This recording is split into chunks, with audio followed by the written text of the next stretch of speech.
Why, hello, it is I, Chris Brogan, and welcome to this episode of The Brief. This is news, trends, and ideas that I think might be interesting for you and or your business. These stories are stories that I have found. I've searched around, looked all over different parts of the web, and thought this might be interesting to share with you. Now, if you want to take a look at these stories yourself, all you got to do is go to chrisbrogan.com/CBM, and you can follow along yourself. You don't need me to do all this. If you want to make a story like this yourself, you want to build your own cool version of a Facebook Live show, I use Ecamm Live. It's the coolest, easiest way to do Facebook Live on the web for Mac. That is the best way for me anyway. Now, let's get into the stories. First and foremost, holy cow, if you've been telling your kids, get off the TV, stop playing those video games, you might want to reconsider that. Colleges are now starting to sponsor competitive gamers with scholarships and facilities. Esports is now not just becoming a professional thing, but now there are scholarships for quote-unquote athletic scholarships for being in the esports industry. So you can decide that your kid maybe isn't just wasting their time playing video games. Maybe they're getting ready to earn a college degree. Woo! And it doesn't have to be kids. Could be you.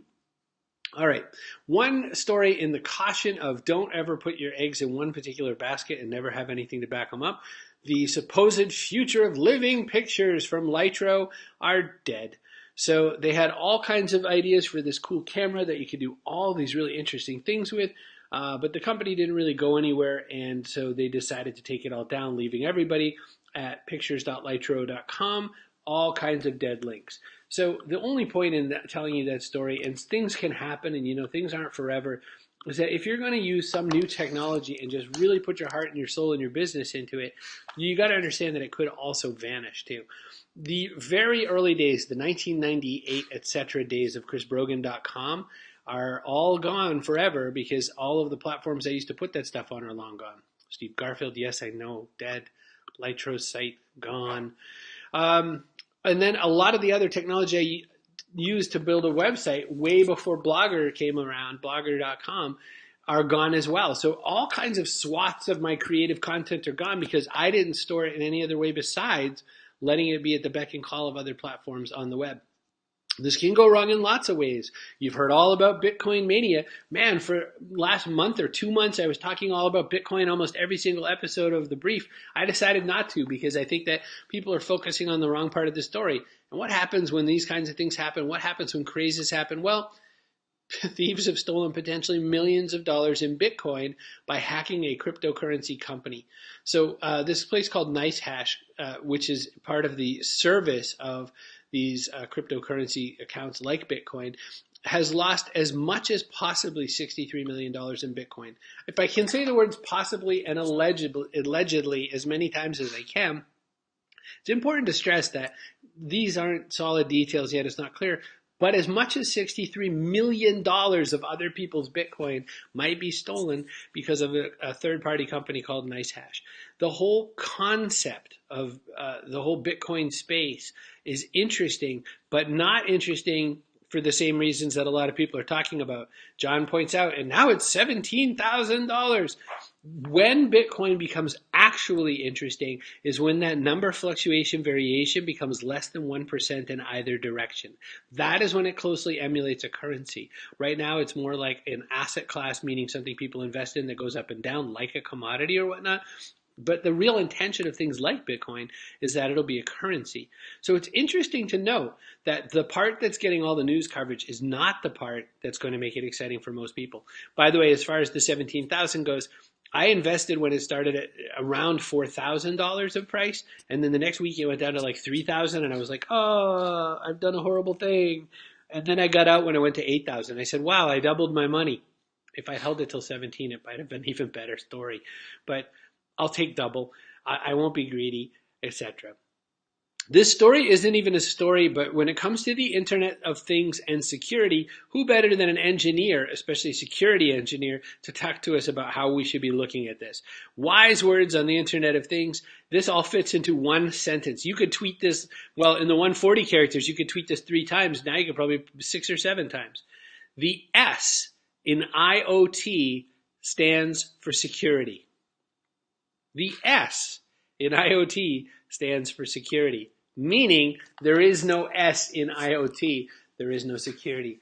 My favorite, Alexa, and her friend, Hey Google, are putting into your house something that is intentionally spying on you. They're not secure. And as you add more things like IoT cameras to your house, or I might know somebody watching this who has an Internet of Things doorbell that allows him to remotely see who's at the front door, you are also allowing for more and more security breaches in your world. I'm not saying don't do it, and I'm not saying you should be scared. I'm saying you should know that security does not exist in the land of IoT yet. Next, 3D printed plastic can now make Wi-Fi happen. I am not smart enough to bring you this story. It is important to point out that you should go to chrisbrogan.com/CBM and read this story yourself. But it turns out that this 3D printing technology now allows for 3D Wi-Fi in random things that don't have technology built into them themselves. So plastic that can connect to Wi-Fi without electronics. So then you can start using it for things like this visual example here is putting it on the jug of your detergent, so you can then have a Wi-Fi signal that says, hey, I'm running low on detergent, and lets you order it all at once. This is insane. Like I said, I'm not smart enough to even tell you how that story works. It's crazy. So John points out, very true, that the same place for the S in IoT security is the same place that S has started with all internet protocols, meaning for a really long time it was HTTP before anyone needed it to be HTTPS totally. Ron points out that that is scary as hell. Everything I talk about is at least partially scary as hell. Dippin' Dots, those can be scary. Do you remember Sean Spicer? Look back at the days of Sean Spicer with glee. At least he could make funny stories, and at least that would give us Melissa McCarthy being Sean Spicer on Saturday Night Live. Well, I don't know if you knew this, but one time he picked a fight with Dippin' Dots, of all people. Do you know Dippin' Dots? Their feud with Sean Spicer made them even more successful than ever before. I don't know if you know this, but Dippin' Dots are, quote, the ice cream of the future, at least according to the company.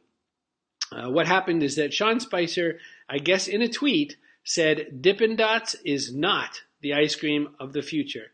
And from there, it went crazy. They made all kinds of success and all kinds of money, and the sale of Dippin' Dots went up because Sean Spicer said that. And I guess that people sort of who disliked Sean Spicer said, screw that, we're supporting this company. And as Paul Bond wants to point out, what a wonderful age to be alive. I agree, Mr. Bond. I agree. Just a funny story. But the other part of that story to look at, the sort of trend part of that story for you to think about, is the fact that they always say that there's no publicity is bad publicity, but it's interesting that sometimes a conflict will add to sales. There have been interesting sort of faux conflicts that have been made where people have made enemies that didn't exist. And so, for instance, you could say, I don't care what you say, New England Patriots. I'm going to be really into this. And, I don't care, New England Patriots. I don't care that you didn't decide to make Stacy's pita chips the chips of the NFL or the chips of the Patriots. That's fine, right? Well, the Patriots didn't say anything plus or minus, but suddenly people are reporting that Stacy's pita chips is in an argument with the New England Patriots, right? So that kind of stuff can happen. Newsjacking is what David Meerman Scott called it in his book. It's definitely a trend to pay attention to.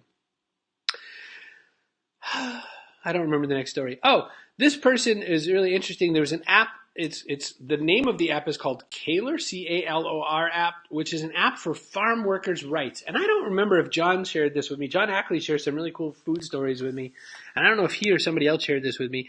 But basically, this is an interesting app. Basically, in the hotter times in California, for instance, when people are doing their farm work, it can go well past 100 degrees. It turns out that there are laws in place that if you are working in post 100 degree heat, you're supposed to have more breaks because you have to have more water, obviously. You have to have more breaks from the sun and all that. But sometimes people forget. So the law says that once the temperature reaches 95 degrees, you're supposed to be able to have heat illness protection. And so this person made an app that basically gives immediate information to make sure that the inspectors and whatever are taking their breaks. So it's basically kind of an announcement break. This is not just good law or whatever. It helps with things like heat illness. It's keeping people from taking illness and leaving their farm jobs. which is not good for the worker, and it's obviously not good for the farms. So I wanted to point out this story because I think it's what makes it interesting to me is not, hey, wow, an app that makes you know when to take a break. There's something for that already in the universe. But what's interesting is these kinds of stories, we're all out there trying to change the world in some huge way. This person made an app that when the temperature passes 95 in certain regions, it does a bunch of alerts and whatnot. It's not the most tricky thing in the world to make, right? But it's really important and will impact several hundred people's lives and possibly millions of dollars just by saying, I realize that there's a gap between this information and what people can do with it. So by relieving the friction of what it takes to help people take care of those things, something good can happen. As John points out, healthy people cost less. Absolutely. And they can also make you more money. So it's a big to-do. All right, it's the end of the year, and so things like YouTube's Video Rewind have come out. And there's the rewind for 2017. The storyline I stole this from says that this will make you feel nostalgic. Well, I wouldn't really say. But in there, this includes things like Salt Bay. It's got Backpack Kid and all that sort of a thing. It is as typical of a YouTube rewind as it's fun and dancey and all that sort of stuff. And there's all kinds of people in it that you may or may not recognize. One of the things I do with YouTube Rewind every year is realize how much further from pop culture. So this, of course, points to the solar eclipse of 2017. We go into some people. Stephen Colbert, I'm going to skip it just a tiny little bit. Despacito is brought in as the very first song because that was the most popular song of 2017 according to YouTube. Salt Bay is in this at some point, as are a whole lot of other famous people and YouTubers and that kind of a thing. So if you want to stay tuned to the Video Rewind for 2017, it's always worth checking out.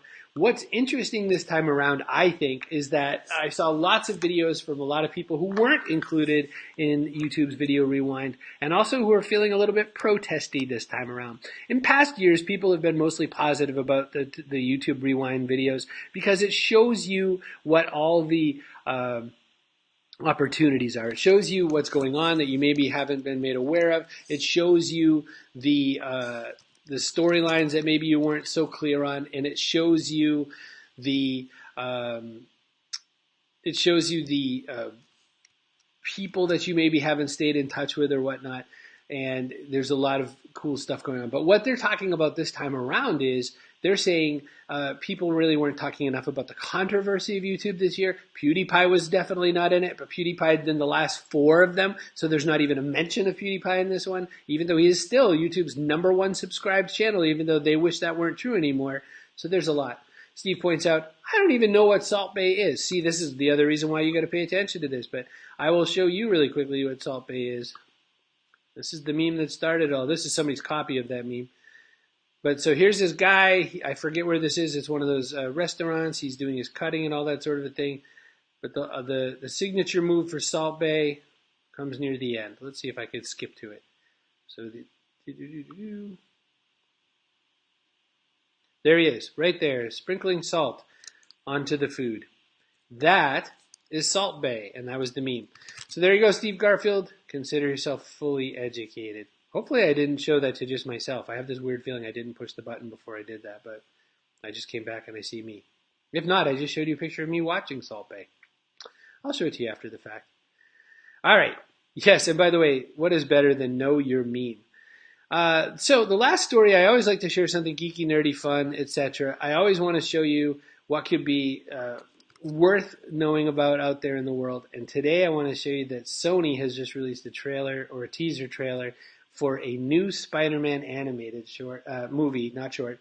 And what's cool about this one is that this new Spider-Man animated did something that people have wanted Sony to do for quite some time, which is this one. Oh, I'm sorry, guys. I'll show you Salt Bay next time.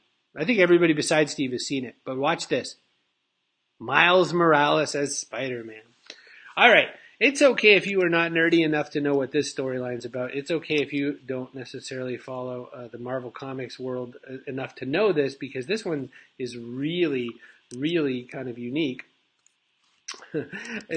Miles Morales was the first black Spider-Man, and what came about was that in one of the storylines, Peter Parker dies or goes missing or something, and in comes this new Spider-Man who is African American and I think also Hispanic by descent. And Miles Morales is the first black Spider-Man. Now, there was a lot of talk before Tom Holland became the new Spider-Man in Spider-Man Homecoming that said that maybe they would ever be daring enough to do the Miles Morales Spider-Man line. So though it is going to be an animated, it is Sony bringing their black Spider-Man to life, which is a really cool move for Sony and a really cool move for Marvel. So I just want to give them credit for that. So that's my last story of the day. As always, you can go to chrisbrogan.com/CBM to check out these stories yourself. There's a lot to pick up there. I always kind of just glance over this stuff, but it's definitely worth checking out and seeing where these trends might take you and some of the ideas that you can get from them. And as always as well, if you want to make a show like this yourself, the best way to do it is use Ecamm Live. It's the best way to do Facebook Live for Mac. I work with these guys. Ken works right down the street from me, right over here. They're the same guys who did Call Recorder for Skype, so you got to love them. This is so fun to make. Hey, as always, if you want to send me a story that you want me to cover, send it to me in Facebook Messenger, leave a comment, send it to an email, chris@chrisbrogan.com. Thank you so much for being part of this, and I look forward to talking to you sometime soon. Very grateful for you to show up live, but if you're here after the fact, thanks for watching.